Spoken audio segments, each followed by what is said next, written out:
Now, today I had the honor of interviewing the President of the United States, who's fighting his hardest to secure these borders, and he was down here as well. Take a look.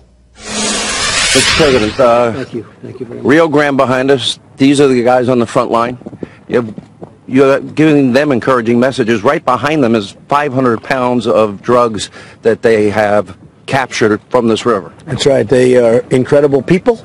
We've just spent some time together, and we had a whole group at a meeting we also had that was just covered on your network and other networks, and it's incredible the job they do, and we really appreciate it.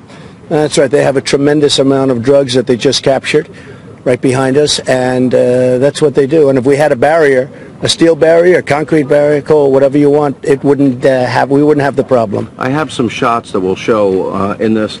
People can walk across the river, and it'll take them about, what, a minute and a half, 2 minutes?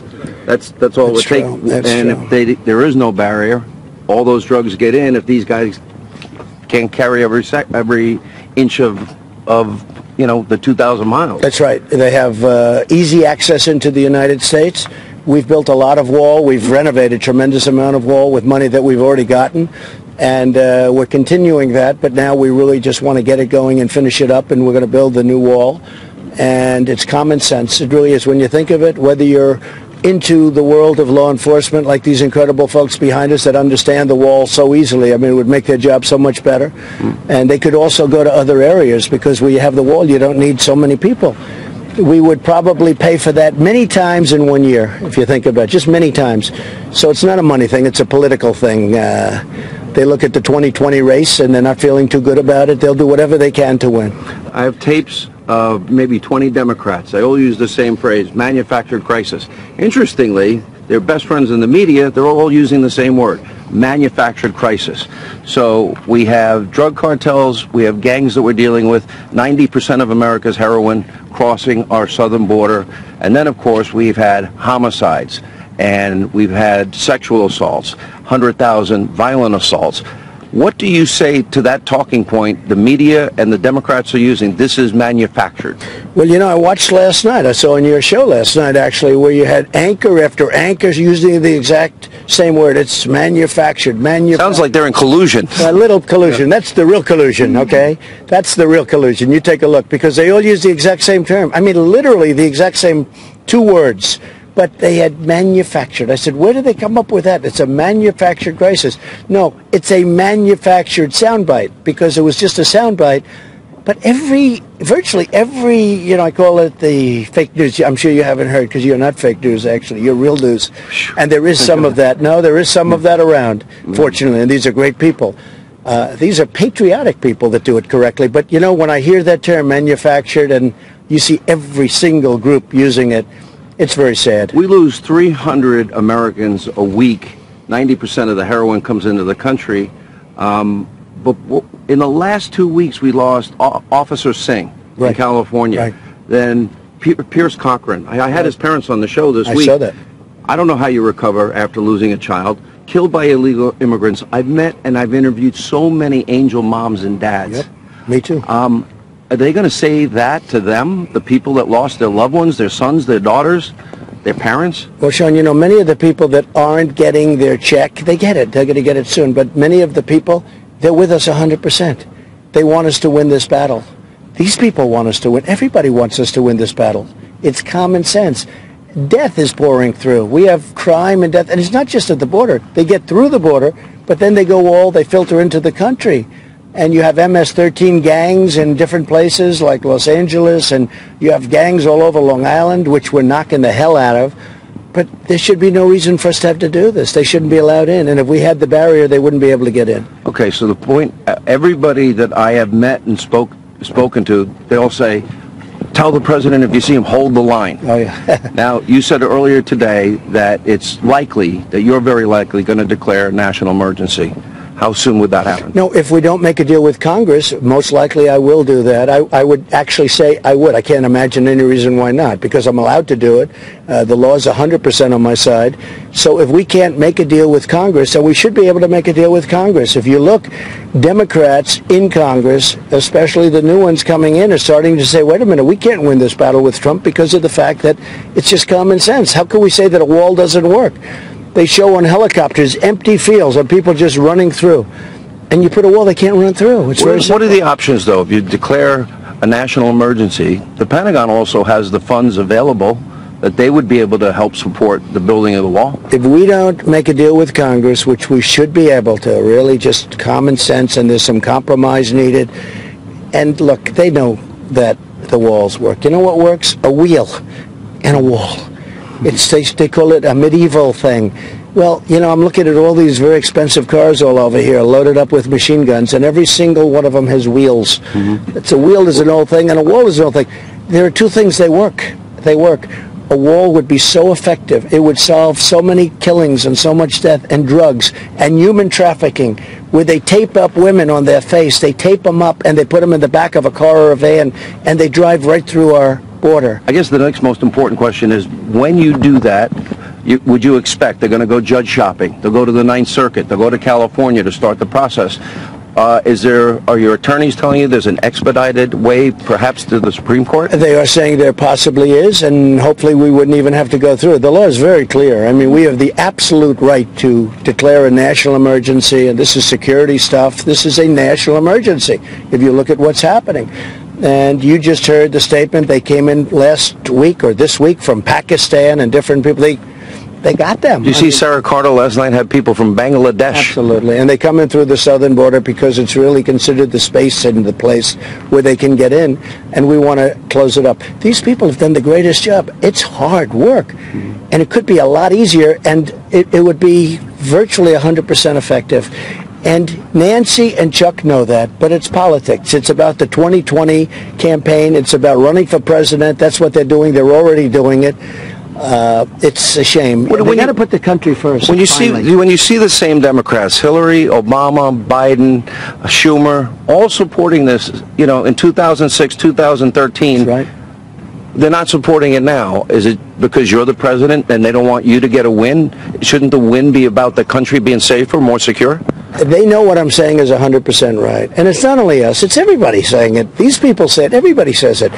If you don't have a barrier, whether it's a steel barrier or a concrete wall, substantial and strong, you're never going to solve this problem. You're never going to solve it.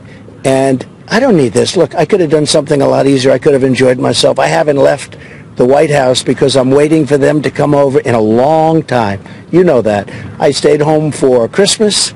I stayed at the White House for New Year's and New Year's I think you tweeted Christmas Eve all alone. Where's Chuck and Nancy? My family, I told them, stay in Florida and enjoy yourselves. But the fact is, I want to be in Washington. I mean, I consider it very, very important. Last question. Timeline before you think you have to go the route and declare a national emergency? Well, I think we're going to see what happens over the next few days. They should do it immediately. Look, we're not going anywhere. We're not changing our mind because there's nothing to change your mind about. The wall works. It's not a question like, well, maybe it won't work. It'll work 100%. Now, we're adding onto that equipment to find drugs that are hidden in cars. I mean, there's incredible equipment. We're adding sensors. We're adding drones. But what we need is the barrier. If we don't have a barrier, if we don't have a steel or concrete barrier, we're all wasting a lot of time. And lives will be saved. I know you're thinking about the furloughed employees. You support them getting all their back pay. 100%. I support them tremendously, but I also support families like the Singh family and others by the hundreds and by the thousands that have lost somebody because our policies are so bad, and especially at the southern border. They've lost, and they've had people so badly hurt, but they've lost them. They've lost their lives. They've lost their heart out of the family. I support those families. The angel moms, you know the angel moms very well, and so do I. I support them too. Does it mean a lot to you guys that the president's down here? Yes, sir, absolutely. Yes, it does. And is he describing the situation accurately? Yes. And if you get the wall, the drugs will stop. You can stop the cartels, human trafficking, drug trafficking, the gangs. Yes, sir. Yes, sir. It will help. It'll improve the effectiveness. By what percent? Like the chief said, the majority of our traffic is usually coming through areas that don't have a wall, just like this 515 pounds of dope. Mr. President, thanks for taking time. Thank you very much. Thank you guys for what you do, too. Thank you. We appreciate it. This should be easy to get approved through Congress because the same people that are holding it up have approved it many times before. Ted and John, I mean, these people approved it just a few years ago. And now all of a sudden they're not. They came to me with a package beyond the barrier. And if it was something that we all agreed with, that the senators agreed with, that everybody liked, it's common sense. Most of this is common sense. I'm all for it. I'm prepared for anything. I'm prepared for it. The lawyers tell me, like, 100%. That doesn't stop people from suing. President Trump along the southern border. He'll be on Hannity later on tonight here on this channel. As we learn about the day and what the trip entailed, we get reporting from Chad Pergram up on the Hill that we're confirming that the White House has directed the Army Corps of Engineers to see if it can divert money to the border wall from disaster funding, and that's for California, hurricanes in Texas, Puerto Rico, basically looking what money is available, what funds could be diverted to a border wall, that being confirmed as this shutdown continues. And again, Friday marks the first time the paychecks will not go out. Let's bring in our panel.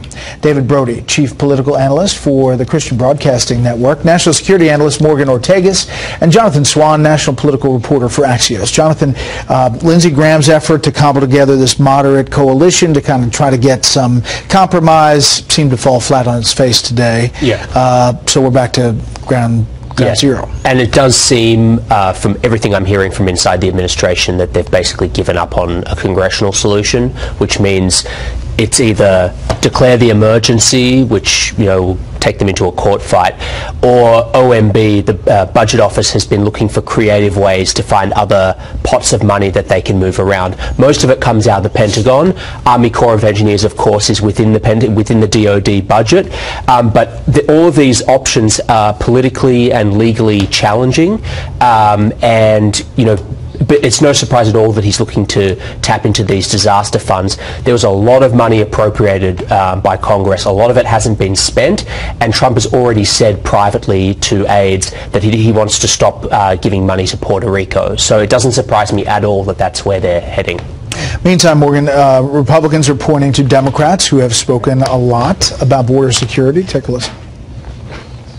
We now have an actual humanitarian crisis on the border. I voted numerous times when I was a senator to spend money to build a barrier. And I voted for the fence related to drugs. A fence will stop 20 kilos of cocaine coming through that fence. I'm deeply opposed to illegal immigration, and I call on the federal government, the president, and the immigration services to stop the inflood of illegal immigrants into this country. If we don't do it this year, if we don't do it early next year, we may not get to do it for a generation. Well, 2013, there was a bill called the Border Security, Economic Opportunity, and Immigration Modernization Act, and there are 35 Democrats of the 54 who voted to pass that bill who are still in the U.S. Senate. It said, among other things, $42.5 billion for border control agents, 700-mile fence, monitoring technology. Of course, Morgan, they point out that it also included the comprehensive side and kind of at least the start of a pathway for these folks inside the country. What's sort of amazing watching your montage, Brett, is just how drastically the mainstream consensus of the Democrat Party as it relates to immigration has changed in just 10 years. If you were to say some of the things that Barack Obama said about running, when he was running for president in 2008 about immigration, you would be labeled almost as a heretic today in today's Democrat Party. This is a party of open borders, of abolishing ICE, of demonizing these individuals who work on the border. This party has taken an extreme position on immigration, and what the president must do is continue to make the case that he started to make on Tuesday, which is that he is trying to come to the negotiating table, that he's trying to make a deal. If he does take the measures that Jonathan talked about, an emergency measure, he really is going to have to make the case to the American people that he has tried and exhausted every effort to make a deal. And I think it's significant that Lindsey Graham, who has worked on every compromise possible, has basically given up tonight. Yeah, David, here, are the Democrats wavering at all? Take a listen. We had a president of the United States who said he would be proud to shut down the government. Today we got 67 calls for building the wall and 5 against. So sounds to me like he's still pretty popular. I don't think the wall is going to solve all our problems, but it doesn't hurt anything. And there is a part of the Democratic Party that clearly is pro-border security, and they're getting those calls. Yeah, and it's a huge miscalculation by the Democrats here, Brett. I don't think there's any question about it. A lot of people are going to ding Donald Trump in the short term over this, but look at the long term. I believe this is a major disconnect that the Democrats and the liberal mainstream media have with the ordinary, average American blue-collar worker out there. I got to tell you, I think most of them want this border protected. I think people get too caught up in the wall. The wall is code for protect the border. And when they see it like that, most people will agree with Donald Trump on this. I got to tell you, and I'm telling you, in 2020, this is going to be, I think it's going to really, really help the president. Unless you're a blue-collar federal worker. Well, not many of them vote for Donald Trump, maybe in the military sort of areas. So is that the equation? I mean, Trump has said this explicitly. I mean, he said it more colorfully privately, but yeah, he sees the federal workers as Democrats. I mean, where it becomes tricky potentially for Trump is if we get problems at the airports with TSA and you start to see visible signs of chaos at the airports. I think that's when the pressure really ratchets up. But anyone who thinks he's going to back off now, I don't know what they're smoking, because he is so, what's he going to do? His supporters want him to stand strong. He's already gone so far. What's he going to do? Back off? So basically he's going to declare a national emergency, because it doesn't seem like the congressional, to Jonathan's point. But let's not pretend that Chuck and Nancy have some sort of, feelings for the American worker, for these federal workers that the president doesn't have. I mean, they have dug their heels in. Nancy Pelosi has dug her heels in just as much as the president has. So does it turn, Morgan? Does it turn where people say, well, why aren't you compromising? Well, it may. If the president can keep up the line of messaging that this is about security, I'm trying to be reasonable here, I'm trying to get to the table to show some empathy for those workers, I do think if he keeps hammering, he's got the presidential bully pulpit, he can make the case, but it's absurdity to think that Chuck and Nancy care more about federal workers than President Trump. We've just decided Chuck and Nancy. I'm going to go back to... All right, well, real quick. Blindness right here. It's become personal with them, and Chuck and Nancy don't know what to do with Donald Trump. You're supposed to know your enemy. They don't know him because he's unpredictable. All right.